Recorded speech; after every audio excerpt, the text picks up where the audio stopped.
Get off the car now! The voice of the cops roared in broad daylight, cutting through the chatter of the street as stunned onlookers turned their heads. Sunlight burned against the hood of the car, sirens flashed red and blue, and in that moment, a woman of honor, a woman who carried justice in her very name, was yanked into humiliation. But this wasn't just any woman. This was a judge. A black judge who had spent her life fighting for truth, fairness, and the law now being stripped of her dignity in front of strangers. Yet what those cops didn't know was that tomorrow, inside the courtroom, the very same woman they dragged from her car would be the one holding their fate in her hands. Before I take you deeper into this shocking story of injustice and redemption, smash that subscribe button, turn on the notification bell, and comment where you're watching from, because what you're about to hear will shake you, move you, and remind you that justice always returns. The heat of the sun pressed down on the streets that afternoon, glaring against the glass of passing cars and bouncing off the concrete sidewalks. It was a busy day in the city, people hurrying to work, others lingering at cafes. A stream of horns and footsteps echoing between the buildings. Nothing about this day seemed unusual until the screech of police sirens shattered the rhythm of the street. The sound was sharp, commanding, impossible to ignore. A sleek black sedan slowed to the curb, its driver cautious, measured, as the flashing lights swallowed her from behind. Inside the car sat Judge Althea Morgan, calm, dignified and unsuspecting of the storm that was about to consume her life. For years, she had walked into courtrooms draped in her robe, carrying the weight of justice like a second skin. She had defended the voiceless, upheld the law, and become a symbol of fairness. But none of that mattered here, not in this moment. "Get off the car now!" the officer barked again, his voice shaking the air like a whip. Pedestrians slowed, whispers spreading among the crowd. The officers advanced with heavy boots pounding against asphalt, their hands on their weapons, their eyes narrowed with suspicion. To them, she wasn't a judge. She wasn't a servant of justice. She was just another black woman behind the wheel of a car they thought didn't belong to her. Althea opened the door carefully, her hands raised, her posture controlled not out of guilt but out of survival. Every step she took out of the car was deliberate, each movement meant to avoid giving them reason to unleash the violence she had seen so many times in her courtroom. Her heart pounded, but her face remained calm. She knew the law better than they ever could, but the law wouldn't protect her here. "Hands on the hood!" one officer shouted, grabbing her arm roughly. Gasps erupted from the crowd. A woman pulled out her phone to record. A man shook his head in disbelief, and children clung to their mothers as they watched a scene that was becoming all too familiar in America: a black body forced into submission, dignity stripped, humanity erased. The officer shoved her forward, her palms slamming against the heated metal of her own car. The sting of the sunburned hood bit into her skin, but she didn't flinch. She wouldn't give them that satisfaction. They accused her of suspicion, of stolen property, of 100 excuses that had been used for generations to justify injustice. The crowd grew thicker. Some whispered her name, they recognized her. Judge Morgan, the woman who had stood for them in court, who had sentenced abusers, who had freed the innocent. And now, she stood shackled in humiliation, her wrists cuffed, her robe of dignity invisible to the men who saw her only as a threat. As they dragged her toward the squad car, her heels scraping against the pavement, Althea felt a storm rise within her chest. It wasn't fear. It wasn't anger. It was something deeper, something sharper. It was the knowledge that this moment, as humiliating and cruel as it was, would not be the end of her story. It would be the beginning of theirs, because tomorrow the courtroom would not belong to them. It would belong to her. The steel doors of the holding cell slammed shut, the echo ringing against concrete walls and settling heavy in the air. Judge Althea Morgan sat on the cold bench, her wrists marked by the bite of handcuffs, her skin still warm where the sun had pressed her against the hood of her own car. The room smelled of rust and stale sweat, the kind of place built to break spirits, to shrink a person into nothing more than a number on a file. But Althea refused to shrink. She lifted her chin, steady and deliberate, her breathing slow and measured. In the silence of the cell, she could hear faint murmurs from officers beyond the bars. Laughter. Casual words tossed around like she wasn't a woman, like she wasn't human. They didn't know who she was. Not yet. Her mind drifted, not out of weakness, but out of resilience. She remembered her oath, the day she had stood tall in the courtroom, robed in black, and sworn to uphold justice without bias or prejudice. That day had been filled with light. Her family had been there, her mother with proud tears in her eyes, her father gripping her hand like he was passing her the weight of generations, and her younger sister beaming in awe.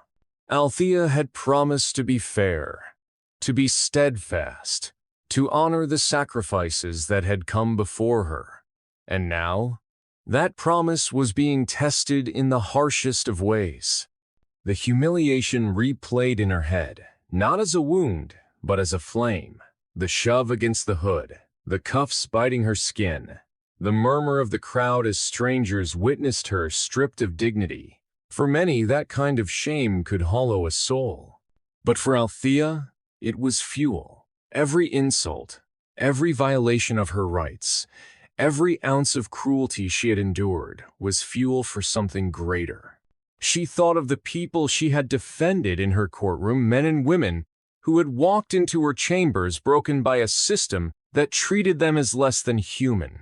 She had looked into their eyes and promised them fairness, even when the world outside the court denied it.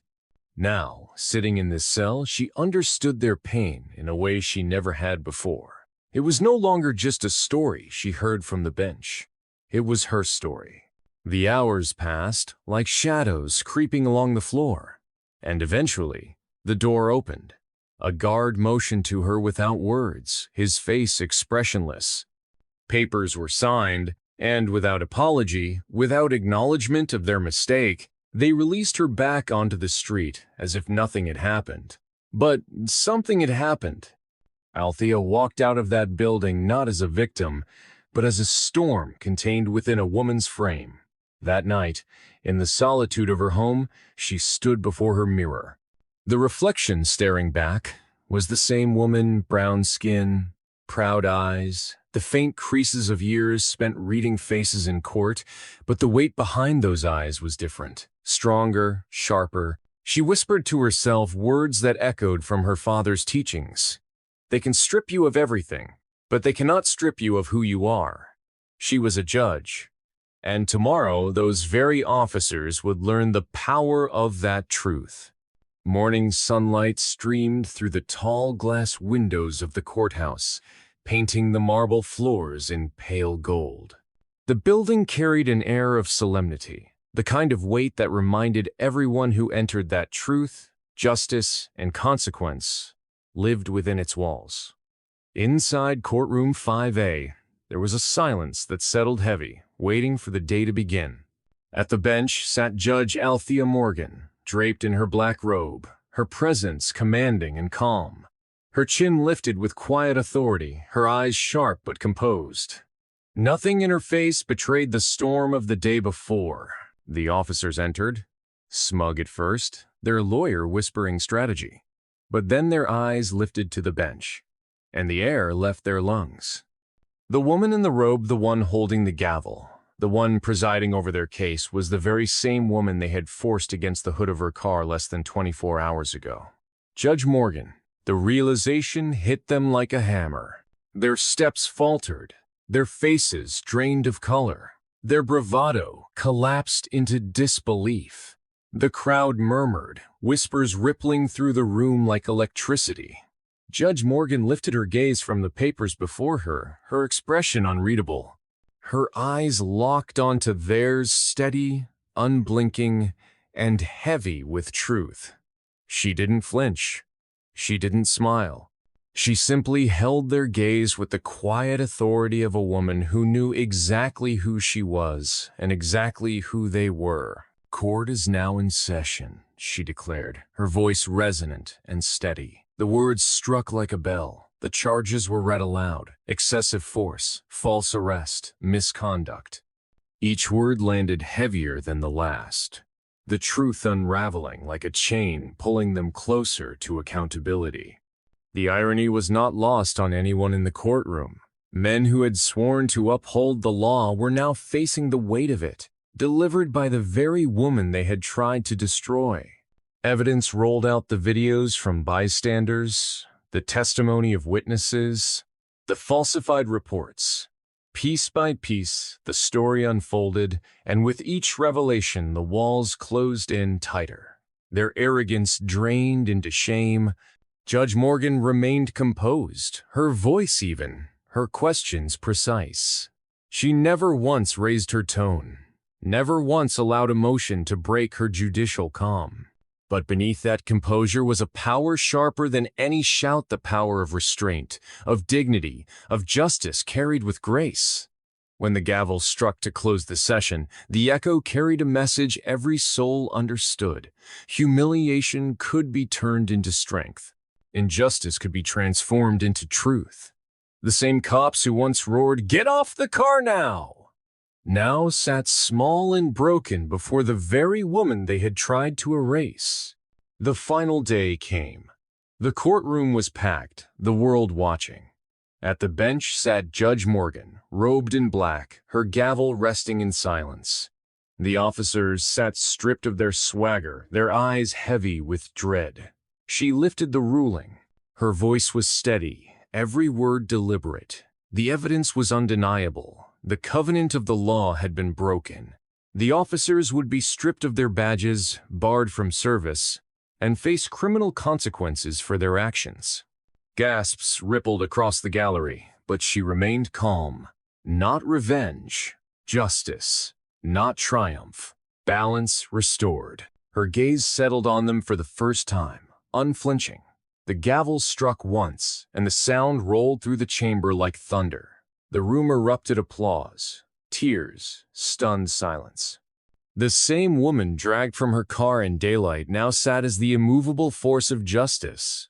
Her strength carved a truth that would outlive them all. No matter how dark the moment, justice always finds its way back. And that is how the tables turned. The same woman dragged onto the pavement in broad daylight, cuffed, humiliated, silenced, became the very voice that stripped her oppressors of their power. That is justice. That is redemption. That is strength. If this story shook you, then hit that subscribe button right now. Turn on the notification bell so you never miss the next powerful story. And drop a comment below, tell us what justice means to you. Because here every week, we don't just tell stories, we breathe life into the truth. Share this video with someone who needs to hear it. Because together, we remind the world, justice may be delayed, but it will never be denied. This is your story, this is our story, and this is only the beginning.